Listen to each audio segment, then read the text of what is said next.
गांधी से आपको याद होगा सर, अर्नब ने पूछा था कि क्या कहना है आपको। भाटिया जी बता रहा हूं, अर्नब ने पूछा था भाटी जी राहुल गांधी से डायरेक्टली फेस टू फेस कि 84 के दंगों के बारे में क्या कहना, आई यू सॉरी अबाउट इट।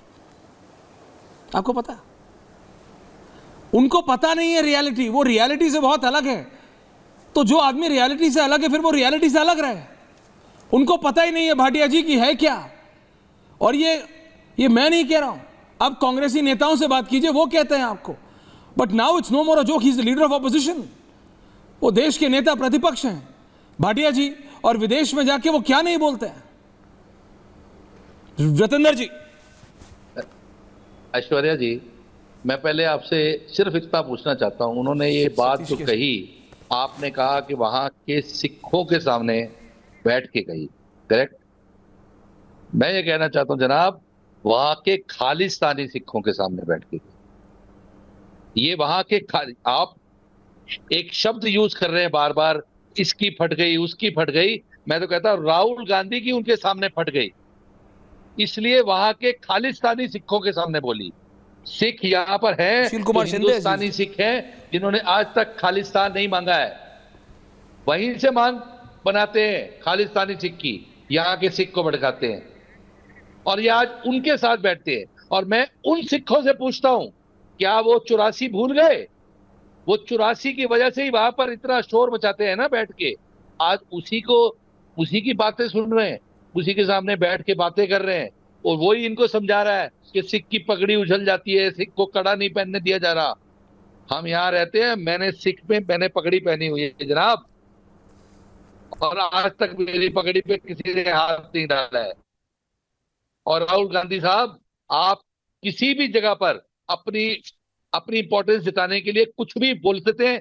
ये तो भैया मैं आपको कुछ कहना नहीं चाहता, मैं ये तो सारा देश देखता है, सारा इंटरनेशनल वर्ल्ड देखता है। बट वोट बैंक की राजनीति करने के लिए आप इतना सब कुछ नीचे गिर जाएंगे कि वहां खालिस्तानियों को भी सपोर्ट करना शुरू कर देंगे। इस बात से मुझे एहसानी है। ये बहुत सीरियस मैटर है। आप वहां बैठ के खालिस्तानियों को सपोर्ट कर रहे हैं। राहुल गांधी ने सिखों के लिए नहीं कही, उन खालिस्तानियों को खुश किया है जो खालिस्तान सपोर्ट करते हैं, जो खालिस्तान की डिमांड करते हैं। यही मेरा कहना है जनाब। नहीं, पर मैं आपसे पूछ रहा हूं, कड़ा पहनने में, पगड़ी पहनने में, मतलब 84 के दंगों में जरूर ऐसा सिचुएशन आया था भारत में और उस पर राहुल गांधी कुछ नहीं बोलते, लेकिन उसके बाद कभी भी या उससे पहले आज तक कभी भाटिया जी लगा है? आज तक कभी लगा है जनाब? आज तक मुझे बताइए कि राहुल गांधी और या उनके परिवार के किसी भी आदमी के बाद में अगर संवेदना होती तो ये खड़े होके हिंदुस्तान के सिखों के सामने हाथ जोड़ के माफी मांगते, जो 84 में इन लोगों ने किया है। आपने कहा 4,000 नहीं साहब, 40,000 लोग मारे गए। कितने लोग खराब हुए वहां पर? 16 मेंबर मेरे घर के खराब हुए सर। भाटी जी आ रहा हूं, इंतजार किया आपने, माफी चाहता हूं। ये नहीं, पॉइंट टेकन भाटिया, ऐसी बात करते नहीं, मैं आपकी बात मानता हूं। इनके परिवार के, ये कौन सी सोच है? परिवार के किसी आदमी ने आज तक माफी नहीं मांगी हिंदुस्तान के सिखों से। और ये सिख की पगड़ी की बात करते हैं। सिख की पगड़ी अगर हिंदुस्तान में किसी ने उछाली है तो इनके परिवार ने उछाली है।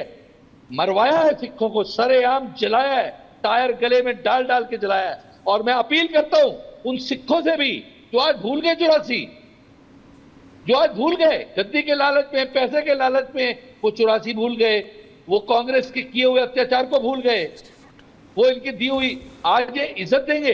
ये कब इज्जत दी है इन्होंने? ये कब अपना रंग बदलेंगे? इनका क्या भरोसा कर सकते हैं हम लोग?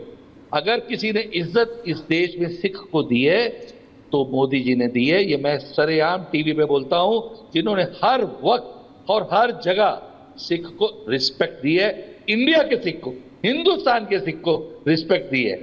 हाँ, खालिस्तान को नहीं दी है। ओके, भाटी जी पहले तो आज क्लियर हो जाए, अब आप मानते हैं ना कि इंडिया अलायंस है, कि अभी भी कोई कंफ्यूजन है? क्योंकि आप मेरी तो मानते नहीं थे, बीजेपी की आप मानते नहीं, क्या पता आप गोरों की ही सुन लें। भाटी जी, पहली बात। और दूसरी बात, आपको नहीं लगता Bhati ji India is not a nation, Bharat के बारे में मतलब जितनी प्रॉब्लम है, आपसे मेरी कितनी बार ऑफ द रिकॉर्ड भी बात होती है, अगर हमारी दिक्कत है तो हम आपस में सॉर्ट आउट करेंगे ना।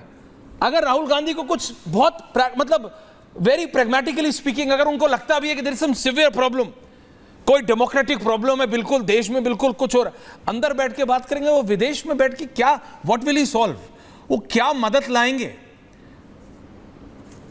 बांग्लादेश में हमने देखा है सर, जब अमेरिका आता है तो क्या होता है। भाटी जी, सर भाटी जी, कंचना जी बोलूं, मैं बोलूं? प्लीज भाटी जी। देखिए, राहुल गांधी एक बहुत ही समझदार, शिक्षित, देश प्रेमी, बहादुर नेता हैं और लगातार तरक्की कर रहे हैं। लगातार उनके व्यक्तित्व में निखार होता जा रहा है।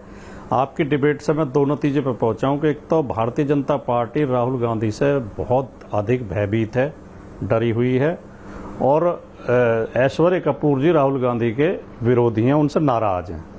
दो नतीजे मैंने निकाले हैं। जहां तक भारतीय जनता पार्टी के लोगों का सवाल है, वो झूठ बोलने में, गुमराह करने में, आरोप लगाने में, चरित्रहनन करने में बहुत माहिर हैं। बात को घुमा देंगे, झूठे तथ्य रखेंगे। अब मेरे प्रिय मित्र शहजाद पूनावाला जी ने कहा कि 370 खत्म करेंगे वो नेशनल कॉन्फ्रेंस वाले, और दलित उनका वाल्मीकियों का आरक्षण खत्म कर दे। पहली बात तो 370 केंद्र सरकार खत्म कर सकती है, राज्य सरकार को अधिकार ही नहीं है। या सुप्रीम कोर्ट कुछ कर सकता है उसमें, या हमारे भारत की संसद कर सकती है, राज्य सरकार का उसमें कोई रोल नहीं है। दूसरी बात, वाल्मीकि आरक्षण के बारे में नेशनल कॉन्फ्रेंस ने कुछ बोला ही नहीं है, तो पहली बात तो ये। दूसरी बात, इन्होंने कहा कि उसमें जामिया में आरक्षण नहीं है। अरे भैया, 11 साल से आपकी सरकार है, अगर कहीं कोई दिक्कत है, कहीं कोई अव्यवस्था है, तो उसके लिए मोदी जी जिम्मेदार हैं या नेहरू जी को जिम्मेदार ठहराएं हम? 11 साल से आपकी सरकार है, क्यों नहीं दे रहे आप आरक्षण? तुरंत दीजिए।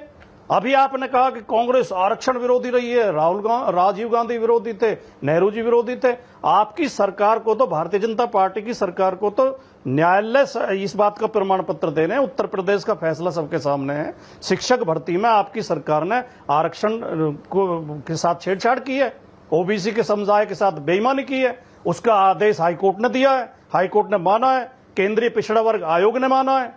तो ये कहना, दो मुद्दे आपने उठाए ऐश्वर्य जी, मैं उन पर भी थोड़ी सी टिप्पणी करना चाहता हूं। एक तो आपने कहा देश का अपमान करते हैं बाहर जाके। एक महापुरुष ने बाहर जाके ये भी कहा था कि 2014 से पहले तो इस देश में पैदा होने में भी शर्म आती थी। और एक और महान महिला है भारतीय जनता पार्टी की, उन्होंने कहा था कि ये तो आजादी तो हमें अंग्रेजों से पट्टे पे मिली थी 90 साल के पे, 99 साल के पट्टे पे। इसे तो मोदी जी ने पक्का किया है, असली आजादी तो 2014 में मिली है। तो क्या अपमानजनक है या नहीं है? डरने की जहां तक बात है, हमारे बहादुर प्रधानमंत्री गए थे, कार्यक्रम में जा रहे थे, वहां पंजाब में कुछ किसान हाईवे पे इनके स्वागत के लिए खड़े थे। इन्होंने समझा मेरे विरोध के लिए खड़े हैं, दौड़ के वापस दिल्ली आ गए, भाग के, और फिर कहा अपने मुख्यमंत्री से कह देना कि मैं जिंदा लौट आया हूं उसमें दिल्ली। तो ये चीजें जो है, एक तरफा कहना कि ये इनकी ये है, या इनका अपमान करना।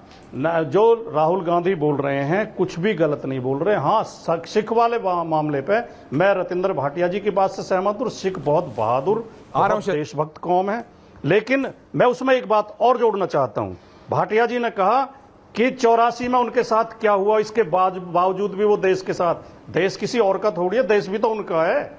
लेकिन तो 2002 में गुजरात में क्या हुआ उसे भी हमें याद रखना चाहिए। और जब हम सिख भाइयों की प्रशंसा इस बात के लिए करते हैं कि उन्होंने घाव झेल के भी वो देश के साथ हैं, तो हमें मुस्लिम भाइयों की भी इस बात के लिए प्रशंसा करनी चाहिए। जो जहां दिल्ली में जो हुआ था, वो राजीव गांधी के परिवार ने या राहुल गांधी के परिवार ने नहीं किया था, वो उन्मादी लोगों ने किया था। और उन उन्मादियों में आरएसएस की बहुत बड़ी भूमिका थी। गुजरात में जो हुआ वो भारतीय जनता पार्टी के लोगों ने किया, उसकी भी निंदा हमें साथ के साथ करनी चाहिए। यहां भी निर्दोष मारे गए थे, वहां भी निर्दोष मारे गए थे। ये भी हमारे भाई थे, दिल्ली वाले भी, वो भी हमारे भाई थे। क्या क्या अत्याचार नहीं हुए गुजरात में? शहजाद काउंट्री, बहन बेटियों के साथ रेप तक हुए, बच्चे तक, छोटे छोटे बच्चे दीवारों में पटक के मार दिए गए।